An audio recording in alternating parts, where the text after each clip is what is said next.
Hello friends, study with Saurabh YouTube channel पे आपका स्वागत है। आज हम बिहार पुलिस का जो वैकेंसी आई है, बिहार पुलिस कांस्टेबल की बिहार में जो वैकेंसी आई है उसके लिए एक डेडिकेटेड हम सीरीज स्टार्ट करने वाले हैं, जिसमें हम जो बिहार पुलिस के पिछले 10 वर्षों में जितने भी प्रश्न पत्र पूछे गए हैं उनको हम डिटेल्ड एक्सप्लेनेशन के साथ डिस्कस करेंगे। ठीक है, और ये वीडियो है, ये पार्ट 1 वीडियो है। इसके साथ कई सारे पार्टों में हम इनको डिस्कस करेंगे। तो आशा करता हूँ आपको ये वीडियोस अच्छे लगेंगे। आपको सबसे पहले जो आपके मन में है वो एक बात आप बैठा लें कि सेटिंग के भरोसे आप नहीं रह सकते हो। आपको पढ़ाई भी साथ साथ करनी पड़ेगी, नहीं तो गड़बड़ हो जाएगी। ठीक है, तो आपको सेटिंग के भरोसे नहीं बैठना है, आप पढ़ाई भी करें। ठीक है, तो चलिए हम देखते हैं कि इन वीडियोज़ में हम कैसे चीज़ों को डिस्कस करेंगे। यदि आपको लगता हो कि हमारा कंटेंट है वो अच्छा है, हम अच्छा पढ़ा रहे हैं, तो आप हमारे जो चैनल है उसको सब्सक्राइब कर लें, वीडियो को लाइक शेयर कमेंट जरूर कर लें और लोगों के साथ शेयर करें, अपने दोस्तों के साथ शेयर करें, जिससे हमसे ज़्यादा लोग जुड़ सकें और जो अपनी तैयारी है उसे प्रारंभ कर सकें। ठीक है, ये हमारा टेलीग्राम का क्यूआर कोड है और टेलीग्राम का चैनल भी लिंक जो डिस्क्रिप्शन है उसमें मैं लिंक दे दूंगा, तो आप वहाँ से जो टेलीग्राम को ज्वाइन जरूर कर लें, क्योंकि जो सारे लिंक्स होती हैं वो मैं वहीं पे जो अपडेट्स जितनी भी होती हैं पीडीएफ्स होते हैं वह वहीं पे सेंड करता हूँ, तो आप ज्वाइन जरूर कर लें। ये सिलेबस है जो आपको देख लेना है एक बार कि कहाँ कहाँ से प्रश्न आते हैं। आशा करता हूँ आपको ये पता होगा।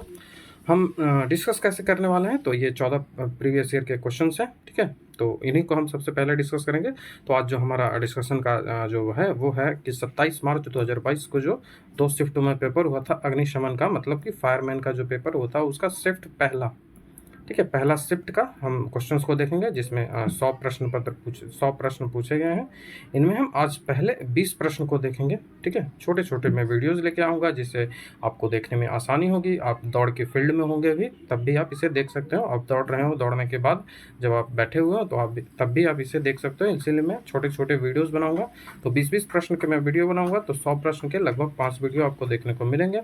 इसी तरह से हम 14 जो प्रश्न पत्र हैं उनको डिस्कस करेंगे, वो भी डिटेल एक्सप्लेनेशन के साथ। तो आपको कोई भी जितने भी इससे संभावनाएं बनती है क्वेश्चंस पूछने की, तो वो आप आसानी से कर लेंगे। और मैं बात आश्वस्त ये कर लूँगा, आपको आश्वस्त करता हूँ कि आप अच्छे से तैयारी करेंगे तो 80 से 82 क्वेश्चन आप आसानी से सही कर लोगे। ठीक है, ये कोई बड़ी बात नहीं है। आप जो अच्छे से तैयारी करोगे तो 80 से 82 आप आराम से कर सकते हो। तो चलिए हम देखते हैं कि आज के वीडियो में हम किन किन प्रश्न पत्रों को देखने वाले हैं।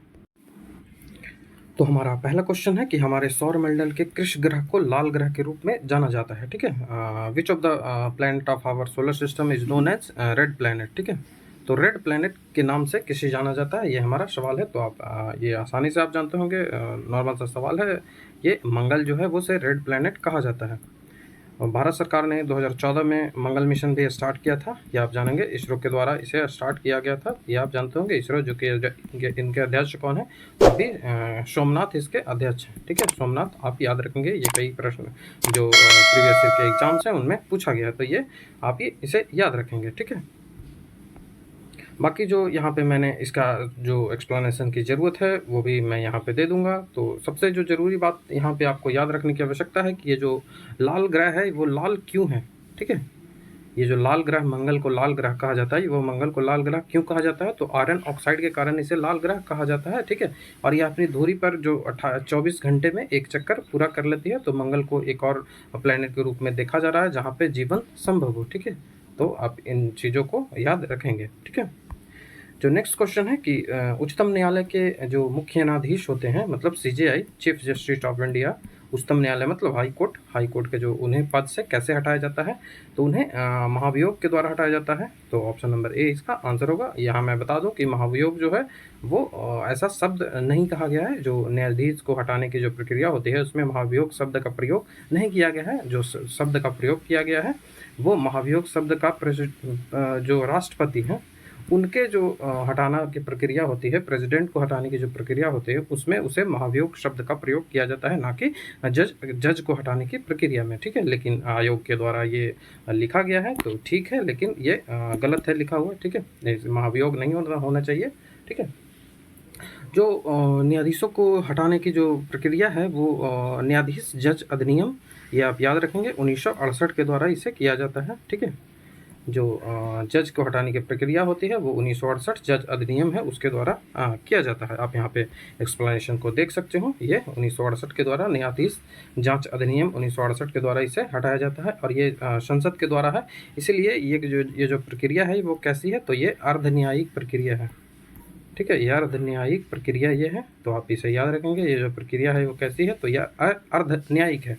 ठीक है, इसमें सदन में विशेष बहुमत की जो दोनों सदनों हैं वहाँ से विशेष बहुमत प्राप्त किया जाता है। उसके बाद जो जांच कमेटी बैठती है सुप्रीम कोर्ट के द्वारा, वो जांच करती है और उसके बाद जब कदाचार साबित हो जाता है तो उसे जो पद से हटना पड़ता है। ठीक है, और विशेष बहुमत का अर्थ होता है कि जो उपस्थित हों उनके 2/3 जो होते हैं सदस्य, उनका वोट उसे विशेष बहुमत करते हैं। डिटेल एक्सप्लेनेशन के लिए आप इसे पढ़ सकते हो। ठीक है, नेक्स्ट शब्द है कि एल नीनो जो शब्द है वो कौन सी भाषा से लिया गया है, तो एल नीनो जो शब्द है वो स्पेनिश भाषा से लिया गया है। ऑप्शन नंबर सी इसका आंसर होगा, स्पेनिश भाषा से। ठीक है, एल नीनो ये जो शब्द है ये जो विश्व के मानसून है, खास करके जो भारतीय मानसून है उसे काफ़ी प्रभावित करता है। ये जो दक्षिणी अमेरिका का जो क्षेत्र है, ये मान लीजिए कि उत्तरी अमेरिका है या दक्षिणी अमेरिका, तो दक्षिणी अमेरिका में एक कंट्री है पेरू। ठीक है, तो पेरू के पास जो समुद्र है प्रशांत महासागर, उसमें ये उत्पन्न होती है एल नीनो, जो कि एक गर्म जलधारा है। ठीक है, ये भी पूछा जाता है कि कौन सी गर्म धारा है, तो गर्म जलधारा है। तो ये आप याद रखेंगे और भारतीय मानसून को ये प्रभावित करती है। उसके बाद कुछ इन्फॉर्मेशन आपको यहाँ पे याद रखने की आवश्यकता है, तो आप इसे देख लेंगे कि एल नीनो है उसे क्राइस्ट चाइल्ड या लिटिल बॉय भी कहते हैं, ये भी आप याद रखेंगे। ठीक है, और यह गर्म जलधारा है, तो आप इसे समझ सकते हैं, गर्म जलधारा, इसे भी आप याद रखेंगे। बाकी कुछ और इन्फॉर्मेशंस हैं जो आपको आगे जब वीडियोस आएंगे तो उनमें आपको देखने को मिलता रहेगा। ठीक है, जो नेक्स्ट क्वेश्चन है कि किसानों के द्वारा एक वर्ष में 3 विभिन्न फसलों को उगाने के पीछे मुख्य कारण क्या है। ठीक है, एक वर्षों में 3 विभिन्न फसलों को वो उगा लेते हैं, इसमें क्या क्या चीज़ होती है जिसके कारण वो इसे उपजा लेते हैं, तो कृषि शाख की उपलब्धता, मतलब कि पैसे की जो उपलब्ध, कृषि शाख की उपलब्धता के कारण, सरकारी कृषि नीति के कारण, या फिर उच्च उपज किस्म वाले बीजों के कारण। तो ऑप्शन नंबर हमारा ए है, वो यहाँ पे आंसर बनेगा। सुविकसित सिंचाई प्रणाली के कारण, मतलब सिंचाई की सुविधा काफ़ी अच्छी होती है जिस कारण से किसान एक वर्ष में 3 विभिन्न फसलों को उगा लेते हैं। ठीक है, तो ये आप याद रखेंगे। किसानों के द्वारा जो बहुफसली जो प्रक्रिया है उसे क्यों अपनाया जाता है, तो वो जो कृषि उत्पादन है उसे बढ़ाने के लिए ये बहुफसली कृषि का प्रयोग किया जाता है। और जो बहुफसली जो खेती होती है उसे क्या कहते हैं, तो एक वर्ष के दौरान भूमि के एक टुकड़े पर एक से अधिक फसलें जब उगाई जाती हैं तो उसे बहुफसली कृषि कहा जाता है। तो आप इन चीज़ों को याद रखेंगे। नेक्स्ट क्वेश्चन है कि भारत के जो राष्ट्रपति बनने के लिए न्यूनतम आयु है वो कितनी होनी चाहिए, तो आसान सा सवाल है। ऑप्शन नंबर सी 35 वर्ष की आयु होनी चाहिए। भारत का नागरिक होना चाहिए। यहाँ पे याद रखें कि भारत का नागरिक जो होना चाहिए वो जन्म से होना चाहिए, ये कोई डिफरेंट नहीं किया गया है। ठीक है, जन्म से होना चाहिए या फिर अर्जित किए, कैसे भी करे, वो भारत का नागरिक होना चाहिए। ठीक है, यहाँ पे आप देख सकते हो कि आर्टिकल जो 53 है उसमें राष्ट्रपति की बात की गई है। ठीक है, भारत का एक राष्ट्रपति होगा। उसके बाद जो आर्टिकल 58 है, मतलब आर्टिकल जो 58 है उसमें जो अहर्ताएँ हैं, जो क्वालिटी होनी चाहिए एक राष्ट्रपति में, वो यहाँ पे दिए गए कि वो भारत का नागरिक होना चाहिए। और नागरिक कैसे होना चाहिए, तो वो ऐसा नहीं ज़रूरी है कि वो जन्म से हो नागरिक। ठीक है, आप अर्जन से भी हो सकता है। आप जानते हैं कि न्यायाधीश जो भारतीय नागरिकता अधिनियम 1955, याद रखेंगे कि भारतीय नागरिकता अधिनियम 1955 में आया था। ये बात आप याद रखेंगे, ये काफ़ी जगह प्रश्न में ये पूछा जाता है, तो आप इसको याद रखेंगे। तो इसमें ये चर्चा है कि राष्ट्रपति वो भी बन सकता है जो भारत का नागरिक बना हो। आप जानते हैं कि भारत का नागरिक को प्राप्त किया जा सकता है 5 तरीके से, तो वो किसी भी तरीके से वो प्राप्त करे तो वो इसे बन सकता है। ठीक है, बॉर्न जरूरी नहीं है। उसके बाद 35 वर्ष की आयु होनी चाहिए। लोकसभा का सदस्य निर्वाचन होने योग्य योग्यताएं होनी चाहिए और कोई भी लाभ के पद पे नहीं होना चाहिए। ठीक है, यहाँ पे लिखा गया है कि उपराष्ट्रपति, राज्यपाल या संघ अथवा किसी राज्य में मंत्री का पद जो होता है वो लाभ का पद नहीं कहा जाता है। मतलब अपने लिए खूब अच्छे तरीके से व्यवस्था कर लिया गया है कि हम कैसे व्यवस्था करेंगे हमें खूब फायदा हो, तो वही यहाँ पे इनके द्वारा अपने लिए कर लिया गया है। ठीक है, नेक्स्ट क्वेश्चन है कि केसीवान है वो अध्यक्ष किसके हैं, तो ये प्रीवियस ईयर 2022 में पूछा गया है, इस कारण से ये है। लेकिन अभी जो है वो इसरो के जो अध्यक्ष हैं, इसरो के अध्यक्ष हैं अभी जो अध्यक्ष हैं वो सोमनाथ हो गए हैं। मैंने आपको पहले ही बता दिया है, सोमनाथ। ठीक है, आपको यहाँ पे एक्सप्लेनेशंस मिल जाएंगे जो आपके लिए रेलिवेंट है। ठीक है, नेक्स्ट क्वेश्चन है कि भारत की प्रथम महिला राष्ट्रपति कौन है? तो ये आप जानते हैं कि प्रतिभा देवी सिंह पाटिल है, वो भारत की प्रथम महिला राष्ट्रपति है। तो ऑप्शन नंबर बी इसका आंसर होगा। यहाँ पे जो कुछ डिटेल्ड इंफॉर्मेशन दी गई है कि 2007 से 2012 तक प्रतिभा देवी सिंह पाटिल भारत की पहली महिला राष्ट्रपति थी। उसके बाद जो 25 जुलाई 2022 को 15वीं राष्ट्रपति के रूप में द्रौपदी मुर्मू जो है वो भारत की दूसरी महिला राष्ट्रपति बनी, जो कि संथाल ट्राइब से है। ये भी याद रखें, कौन सी ट्राइब से हैं? तो संथाल जनजाति से है, जनजातीय महिला है, तो संथाल ट्राइब से ये बिलोंग करती है। नेक्स्ट जो क्वेश्चन है कि राजेंद्र सेतु है वो किस नदी पर स्थित है? तो राजेंद्र सेतु गंगा नदी, बागमती नदी, कोसी या महानंदा। ठीक है, तो ये जो नदियां हैं वो सब बिहार में बहती हैं, तो आप ऐसे तो छाट नहीं सकते हो। तो ऑप्शन नंबर जो ए है हमारा आंसर होगा, गंगा। ठीक है, राजेंद्र सेतु या फिर इसे मोकामा सेतु भी कहा जाता है, मोकामा सेतु। तो आप याद रखेंगे ये कहाँ है, तो ये गंगा नदी पे है। यहाँ पे आप देखें, लिख सकते हो कि राजेंद्र सेतु जिसे मोकामा पुल गंगा नदी पर स्थित है, यह बिहार में लगभग 2 किलोमीटर लंबा रेल सह सड़क पुल, मतलब इसमें रेल लाइन भी है और सड़क भी है। ठीक है, तो ये उत्तर बिहार को दक्षिण बिहार से जोड़ता है। ये भी आप याद रखें, उत्तर बिहार को दक्षिण बिहार से जोड़ता है। ठीक है, उसके बाद एक जेपी सेतु है, जेपी सेतु भी आप याद रखेंगे, जेपी सेतु भी गंगा नदी पे ही बनी हुई है। और उसके बाद जो महात्मा गांधी सेतु है, वो तो आपको याद ही होगा कि महात्मा गांधी सेतु भी गंगा नदी पे ही अवस्थित है। नेक्स्ट क्वेश्चन है, आप जानते हैं कि मैथ भी आप में पूछा जाता है, तो समचतुर्भुज के विकर्णों की जो लंबाई है 6 सेंटीमीटर और 8 सेंटीमीटर दी गई है, तो इसके भुजा किसके बराबर होता है? समचतुर्भुज जो होता है उसकी सारी जो भुजाएं होती है वो बराबर होती है, ये आप जानते होंगे। तो ये आप ऐसे पार लें। ठीक है, थोड़ा डेफिनेशन में गड़बड़ हो रही है पारने में। ठीक है, ड्राइंग में। तो ये 2 विकर्ण हो गए, तो एक 6 है तो ये 3 हो जाएगा आधा, उसके बाद एक 8 है तो ये 4 हो जाएगा। उसके बाद जब जानते हैं कि ये 90 डिग्री का कोण बनेगा, तो 90 डिग्री के कोण जब बनेगा तो ये ट्रिपलेट बनेगा, 3 4 5। ट्रिपलेट मतलब लंब आधार और कर्ण जो होता है, तो कर्ण स्क्वायर बराबर लंब स्क्वायर प्लस आधार स्क्वायर होता है, आप जानते हैं। तो 3 4 तो ये 5 हो जाएगा, तो इसलिए भुजा सब जगह 5 5 हो जाएगा। तो ऑप्शन नंबर ए इसका आंसर बनेगा, ऑप्शन नंबर ए।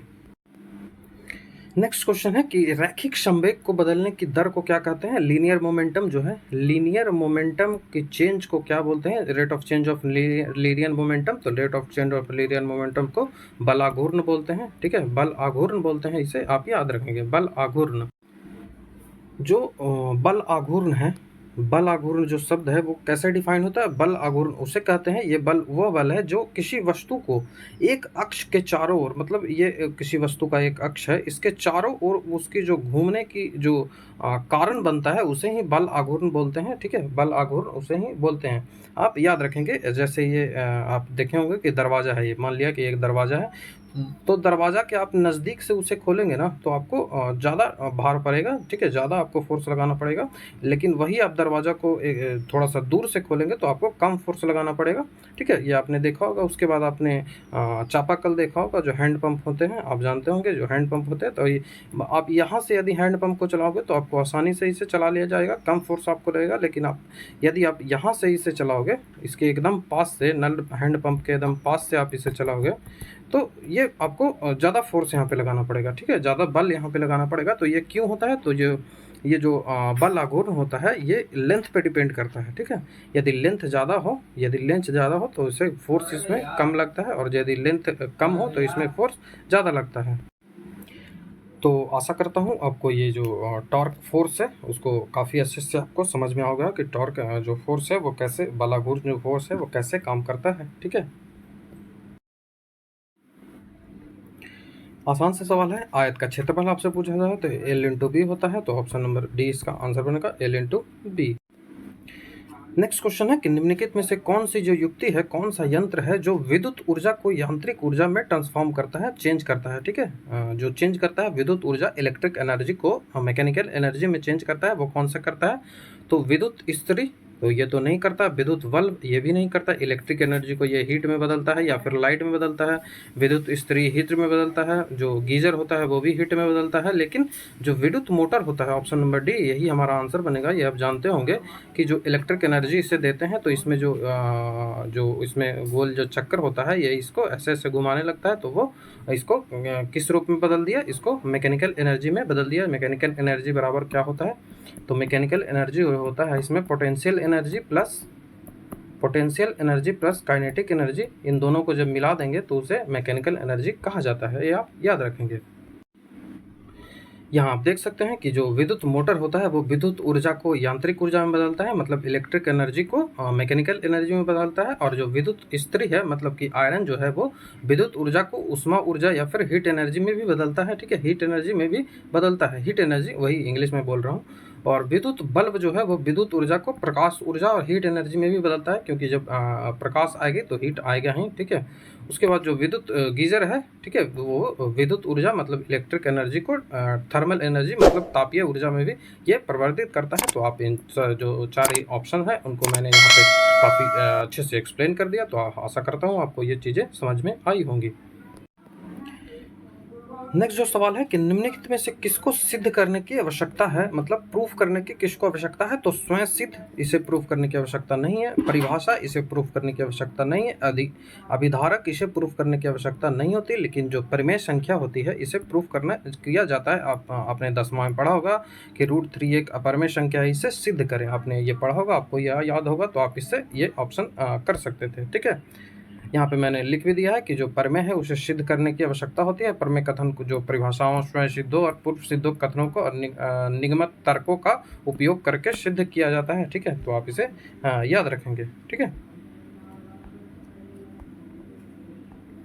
तो नेक्स्ट क्वेश्चन है जो वो हिंदी से है, ठीक है। धनानंद की जो रचना है वो किस भाषा में है, ये हमारा नेक्स्ट सवाल है। तो धनानंद की रचना है वो किस में है, तो वो ब्रज भाषा में है। ऑप्शन नंबर डी जो है ये हमारा आंसर बनेगा, ठीक है। ये जो धनानंद है ये कवि हैं, ठीक है। हिंदी में आपने पढ़ा होगा कि धनानंद की जो रचना है वो ब्रज भाषा में लिखी गई है, ठीक है। वो हिंदी के रीति काल के कवि हैं। कई सारे काल होते हैं हिंदी में जो डिवाइड किए गए हैं उनको, कि कौन कौन से काल के कौन कौन से कवि हैं, कौन कौन से लेखक कौन कौन से काल के हैं। तो उन्हीं में रीति काल के कवि हैं कौन है, तो वो धनानंद है। उन्होंने भगवान श्री कृष्ण के प्रति जो होकर वृंदावन और निम्बार्क संप्रदाय की दीक्षा ली, ठीक है। और उसके जीवन पर्यंत राधा कृष्ण संबंधित गीत कवि विभिन्न लिखे, ठीक है। वो किससे संबंधित लिखते हैं, तो वो राधा और कृष्ण से संबंधित लिखते हैं। उनकी कुछ रचनाएं हैं, सुजान हित, या उसके बाद कृपाकद निबंध, वियोग वेली, और उसके बाद परमहंस वंशावली। तो ये 4 किताबें हैं जो आपको याद करने की आवश्यकता है, ठीक है। तो इन सारी चीज़ों को आप याद रखेंगे तो आपके लिए काफ़ी लाभदायक होगा, ठीक है। उसके बाद ये फिलर है इंग्लिश में। आप जानते होंगे कि आपको लगभग 10 क्वेश्चन 100 नंबर में 10 क्वेश्चन आपको इंग्लिश के भी देखने को मिलेंगे। तो ये वही है कि fill in the blanks with correct answer, choose verb form. आपको वर्ब का फॉर्म चूज करना है कि यहाँ पे कौन सा फॉर्म वर्ब का होगा, ठीक है। तो आपको जो क्वेश्चन है वो क्या है, तो क्वेश्चन है कि आई वेटेड फॉर हिम अनटिल ही खाली स्थान, ठीक है। आई वेटेड फॉर हिम ये पास्ट में है, ठीक है। मैंने उसके लिए उसके लिए इंतज़ार किया था, और ये जो पास्ट की घटना है वो काफ़ी देर की है, ठीक है। ये मैंने उसके लिए इंतज़ार किया था, ठीक है, पास्ट में किया था और वो नहीं आया था, ठीक है। Until he I waited for him until he came होगा, ठीक है। यहाँ पे केम होगा, ना कि हेड केम होगा, ठीक है। हेड कैम होगा, ये दोनों पास्ट में ही है, लेकिन हेड कम का यूज यहाँ पे नहीं किया जाएगा। यहाँ पे जो किया जाएगा वो केम का किया जाएगा, क्योंकि जो सन्निकट की घटनाएं नहीं है, ये थोड़ी सी देर की घटनाएं हैं। इस कारण से यहाँ पे ऑप्शन नंबर ए जो है हमारा आंसर बनेगा, ठीक है। एक्सप्लेनेशन आप यहाँ पे देख सकते हो कि जो वेटेड फॉर हिम केम होगा, क्योंकि जो पास्ट टेंस में होता है, ठीक है। जो दूसरा भाग है वो इसमें जो देखिए पास्ट, प्रथम भाग जो है वो पास्ट टेंस में होने के कारण जो दूसरा भाग को भी पास्ट टेंस में होना रहता है, ये आप जानते होंगे। तो हेड कैम का प्रयोग तब होता है जब एक क्रिया पहले समाप्त हो जाती है और दूसरी क्रिया इसके तुरंत बाद पर होती है। लेकिन ये जो वाक्य है उसमें ऐसा नहीं हुआ है, एक क्रिया पहले समाप्त नहीं हुई है और उसके बाद दूसरी नहीं हुई है, दोनों जो है वो साथ में हुई है, ठीक है। हम इंतजार कर रहे थे और वो नहीं आया, ठीक है। तो आप यहाँ से इसे समझ सकते हो, ठीक है। नेक्स्ट क्वेश्चन, कच्चा माल व हाथ में मुद्रा को क्या कहा जाता है। ये इकोनॉमिक्स सवाल है। इकोनॉमिक्स से जो आपके सवाल होते हैं ना, वो 9th और 10th की जो इकोनॉमिक की किताब होती है, पतली सी एकदम किताब है। इसे पढ़ने में आपको 2 से 3 दिन का समय लगेगा बस, और यहीं से आपको 5 क्वेश्चन आराम से बन जाएंगे। ये वही जो एनसीईआरटी की लाइन होती है वो उठा के दे दी जाती है और आपको वहीं से इसे सॉल्व करना होता है। तो आपको मैं प्रूफ भी दिखा दूंगा, एक वीडियो मैं बना के उसमें दिखा दूंगा कि जो बिहार पुलिस में जो प्रश्न पत्र इकोनॉमिक्स के पूछे जाते हैं वो कहाँ से पूछा जाता है। तो वो लाइन बाय लाइन एनसीईआरटी से ही होते हैं, वहीं से ये सवाल है, ठीक है। तो जो ये हमारा क्वेश्चन है क्या है, तो हमारा क्वेश्चन है कच्चा माल व हाथ में मुद्रा को क्या कहा जाता है। तो इसे कार्यशील पूंजी कहा जाता है। ये जो आपके हाथ में जब पैसा हो, हाथ में मुद्रा से आप निकालें कि हाथ में जब हमारा पैसा हो तो उसे कार्यशील पूंजी करते हैं, उसे खर्च कर सकते हैं, ठीक है। ना कि आप जैसे आपकी ज़मीन है तो ये आपकी हाथ में पूंजी नहीं है। आप तुरंत आपको एक पेप्सी कोको कोला खरीदनी है, एक आपको कोक खरीदनी है, तो आप इसके लिए ज़मीन थोड़ी बेचोगे। आपके पास कार्यशील पूंजी होनी चाहिए, ठीक है। आप इसके लिए फ़ोन नहीं बेच सकते, आपके लिए कार्यशील पूंजी होती है। आपके लिए आपके पास लिक्विडिटी होनी चाहिए, आपके पास तरलता होनी चाहिए, ठीक है। आपके पास पैसे होने चाहिए, ठीक है। तो वहीं पे यह एक्सप्लेनेशन कुछ लिख दिया है। कच्चा माल जो है वो जो श्रमिकों के वेतन भुगतान के लिए दिन प्रतिदिन के खर्च को पूरा करने के लिए किया जाता है, उसे कार्यशील पूंजी कहा जाता है। आप इसे याद रखेंगे, ठीक है। नेक्स्ट क्वेश्चन है कि अंतर्राष्ट्रीय साक्षरता दिवस प्रतिवर्ष किस दिन मनाया जाता है। तो आपके ऑप्शन इस प्रकार है। तो ऑप्शन नंबर सी है वो हमारा आंसर बनेगा। 8 सितंबर को अंतर्राष्ट्रीय साक्षरता दिवस मनाया जाता है, ठीक है। यहाँ पे उसके बारे में आपको कुछ इन्फॉर्मेशन मिल जाएगी। थोड़ा सा ये पुराना है तो आपको ये आपके एग्ज़ाम के लिए रेलिवेंट नहीं होता है, लेकिन आपको कुछ और दिवस हैं जो आपको याद करने की आवश्यकता है। जैसे कि आप याद रख सकते हो कि जो अंतर्राष्ट्रीय साक्षरता दिवस है वो कब है। तो अंतर्राष्ट्रीय साक्षरता दिवस 8 सितंबर को होता है। उसी तरह से आपको आप याद रखें कि विश्व छात्र दिवस, ठीक है। विश्व छात्र दिवस यदि आपसे पूछे तो विश्व छात्र दिवस कब होता है। तो विश्व छात्र दिवस 15 अक्टूबर को होता है, ठीक है। 15 अक्टूबर के दिन एपीजे अब्दुल कलाम का जो जन्मदिन होता है उसी को हम विश्व छात्र दिवस के रूप में मनाते हैं। उसके बाद आप याद रखेंगे कि 11